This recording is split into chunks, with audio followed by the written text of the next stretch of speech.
చేస్తే అంత ఐశ్వర్యం. ఆరోగ్యం కావాలనుకున్న వాడికి ఆరోగ్యం, జ్ఞానం కలగాలనుకున్న వాడికి జ్ఞానం.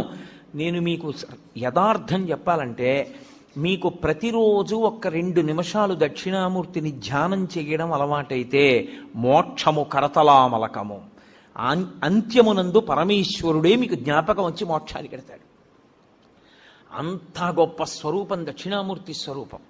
అది శైవాగమంలో మీరు దక్షిణ దిక్కుకి వెళ్ళగానే దక్షిణాన్ని చూస్తూ కనపడాలి. ఆయన కనపడగానే మీరు అభిముఖంగా ఉండకూడదు.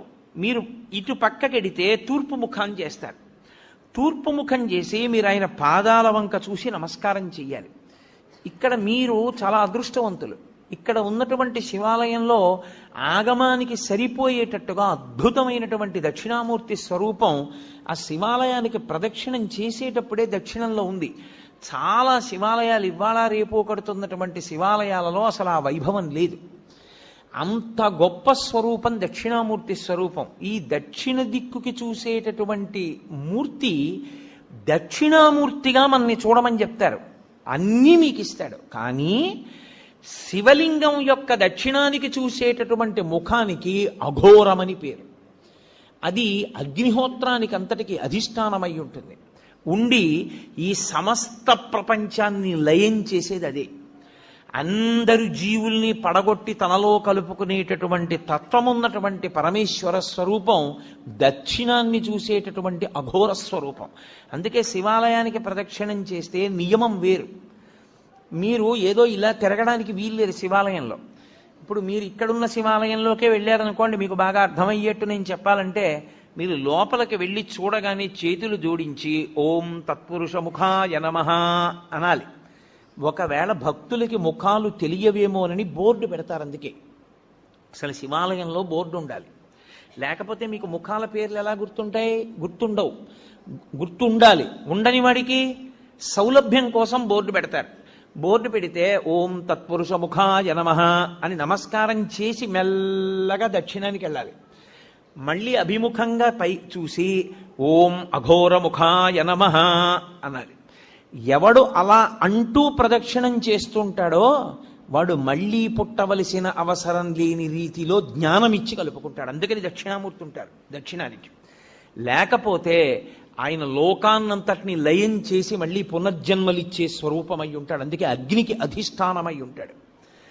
మీరు దక్షిణాన్ని దాటి పశ్చిమానికి వచ్చారనుకోండి, శివాలయంలో ఆగమం ప్రకారం ఏమిటంటే పశ్చిమ దిక్కున సుబ్రహ్మణ్యేశ్వరుడు ఉండాలి. ఉండి పశ్చిమానికి వెడితే మళ్ళీ మీరు గుడికి ఎదురుగుండా నిలబడాలి. ఆ గుడి యొక్క గోడకి ఎదురుగుండా నిలబడి ఓం సజ్జోజాతముఖాయ నమః అనాలి. జాతము అనబడేటటువంటి ముఖం పశ్చిమ దిక్కుని చూస్తూ ఉంటుంది. ఆ పశ్చిమ దిక్కుని చూసేటటువంటి సజ్జోజాత ముఖము పృథివికి అధిష్టానమై ఉంటుంది. అది సృష్టికంతటికీ కారణం అదే.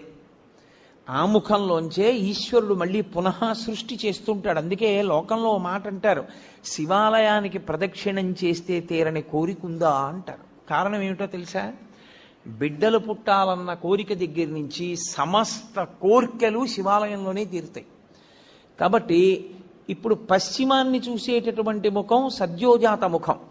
అటు తిరిగి అంటే పశ్చిమానికి వెళ్ళినప్పుడు తూర్పుకి తిరగాలి. తూర్పుకి తిరిగి ఓం సద్యోజాత ముఖాయ నమః అనాలి. సద్యోజాత ముఖమే అత్యంత శక్తివంతమైనటువంటి ముఖం. ఇప్పుడు సద్యోజాతాన్ని దాటి మళ్ళీ వెనక్కి వెళ్ళడం ప్రదక్షిణ విధి పక్కన పెట్టండి. మీరు అది దాటితే ఉత్తర దిక్కుకు వస్తారు. ఉత్తర దిక్కుకు వచ్చినప్పుడు మళ్ళీ శివాలయం గోడకి ఎదురుగుండా నిలబడాలి. నిలబడి ఓం వామదేవాయ నమః అనాలి. వామదేవుడు అంటే ఎవరు అన్నది శివమహాపురాణం చెప్పింది. ఏమ్మా పిల్లని కాసేపు బయటికి తీసుకెళ్ళకూడదా?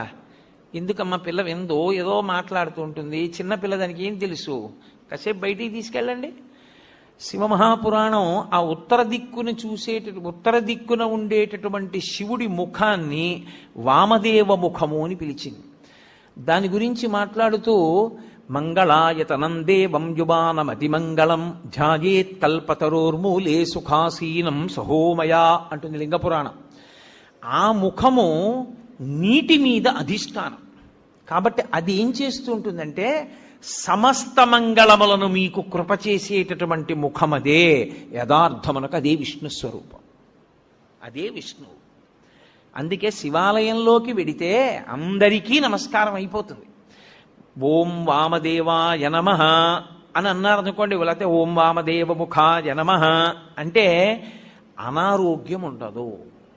అందుకే శివాలయంలో ప్రదక్షిణాలు చేయండి అని ఎందుకంటారో తెలుసా? మెల్లగా ప్రదక్షిణం చేసి ఉత్తరానికి వెళ్ళి నమస్కారం చేస్తే సమస్త అనారోగ్యములకు హేతు ఎక్కడుంటుందంటే ఈశ్వరుడు నీటి ద్వారా అనారోగ్యాన్ని ఇస్తాడు. అందుకే బ్రతుకుట అంటే నీటి వలననే, భోగము నశించుట నీటి వలననే, అనారోగ్యము నీటి వలననే. సంజీవనం సమస్తస్య జగత సలిలాత్మిక భవ ఇత్యుచ్యతే మూర్తిర్భవస్య పరమాత్మనః అంటుంది లింగపురాణం. నీటి మీద ఆయన అధిష్టానం. మీకు అందుకే ఏదైనా ఊరు వెళ్ళారనుకోండి, నాకు అక్కడ కూర పడలేదండి అండవు, నాకు ఆ నీళ్లు పడలేదండి అంటాడు. అనారోగ్యమునకు కారణము నీరే, మనిషి పడిపోవడానికి కారణము నీరే. నీరు అంత శక్తివంతం. నీటి మీద అధిష్టానమై ఆయన ఉత్తరాన్ని చూస్తూ ఉంటాడు. ఆ ముఖానికి ప్రతిరోజు మీరు గోడవంక చూసి ఓం వామదేవ ముఖాయ నమః అన్నారనుకోండి, ఆయన మీకు ఏకకాలమునందు మూడిటిని కృప చేస్తాడు. ఒకటి, మీకు ఏదుందో దాన్ని ఉంచుతాడు, అది పాడైపోకుండా కాపాడతాడు. రెండవది, మీకు ఉత్తరోత్తరాభివృద్ధిని ఆయనే కల్పిస్తాడు. ఉత్తరోత్తర మీరు సంతోషంగా ఉండడానికి కావలసిన సమస్త అభివృద్ధి ఆ ముఖంలోంచే వస్తుంది. మూడు, వచ్చినటువంటి భోగస్థానములను మీరు అనుభవించడానికి వీలుగా దేహారోగ్యం ఉంచుతాడు. ఈ మూడు ఇంగ్లీష్లో సస్టినెన్స్ అంటారు, స్థితి ఉంచుట. ఈ పదంలోకి వెళ్ళేటటువంటి సమస్తమైనవి కూడా వామదేవ ముఖంలోకే వెళ్ళిపోతాయి. వామదేవ ముఖంతో ఉన్న మూర్తిని పూర్తిగా చూడాలంటే మీరు పశుపతినాథి దేవాలయం ఎదురుగుండా ఉన్న గోడ పైన ఉన్నటువంటి శిఖరం దగ్గర చూడాలి. శివమహాపురాణంలో ఎలా చెప్పారో అలాగే కల్పవృక్షం కింద కూర్చుని ఎడమతొడ మీద పార్వతీదేవిని పెట్టుకుని ఎంత సంతోషంగానో, ఎంత నవ్వుతూ ఉంటాడో. పరమశివుడు అంత ప్రసన్నుడై అంత నవ్వుతూ మీకు కనపడ్డం.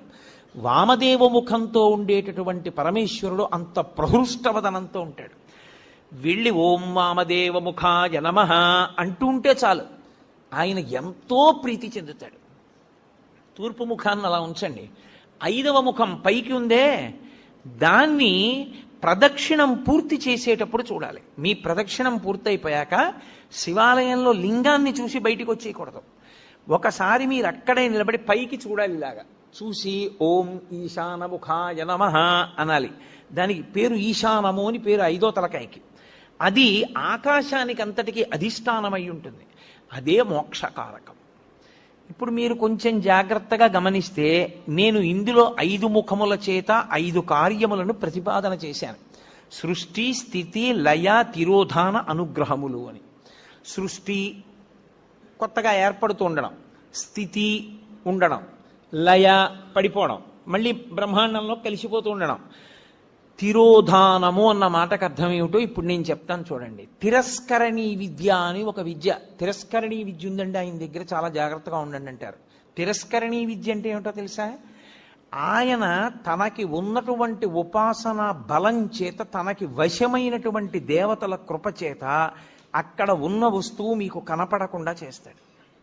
దాన్ని తిరస్కరణీ విద్య అంటారు. అప్పుడు ఏమవుతుందంటే ఆయన ఏ దేవతని పిలిచాడో ఆ దేవత మీకు కనపడకుండా చేస్తుంది ఆ వస్తువుని. చిన్న చిన్న దేవతల్ని పట్టుకుని ఉపాసన చేస్తారు.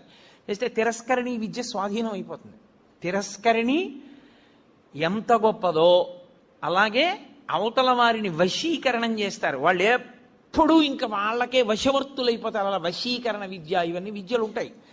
ఇందులో తిరస్కరణీ విద్య అక్కడ ఉన్నది కనపడదు, కనపడకుండా చేస్తాడు. అక్కడది ఉన్నది కనపడకుండా చెయ్యడం తిరస్కరణీ విద్య అయితే, తిరస్కరణి ఎక్కడి నుంచి వచ్చిందో తెలుసా? తిరోధానము. తిరోధానము అంటే ఉన్నది కనపడకుండా లేనిది ఉన్నట్టు కనపడుతుంది. చూసారా, మాంత్రికుడు మాయ చేశాడండి అంటారు. అదే తిరస్కరణీ విద్య. తిరోధానము అంటే ఏది ఉన్నదో అది కనపడకుండా, ఏది లేదో అది ఉన్నట్టు కనపడుతుంది. సత్యము అసత్యముగా, అసత్యము సత్యముగా కనపడేటట్టు చేయగలిగిన ముఖమునకు తత్పురుష ముఖం అని పేరు. అది తిరస్కరణి. ఏది దాస్తోంది? అది అదే మాయా. శంకర భగవత్పాదుల యొక్క ప్రతిపాదన అక్కడుంది. అందుకని పీఠాధిపతులందరూ చంద్రమౌళీశ్వరారాధన చేస్తారు. వాళ్ళందరూ చంద్రమౌళీశ్వరారాధన ఎందుకు చేస్తారంటే వాళ్ళెవ్వరూ మాయకి కట్టబడకుండా జ్ఞానమునందు నిలబడడానికి శంకరాచార్యుల వారు పెట్టిన పద్ధతి.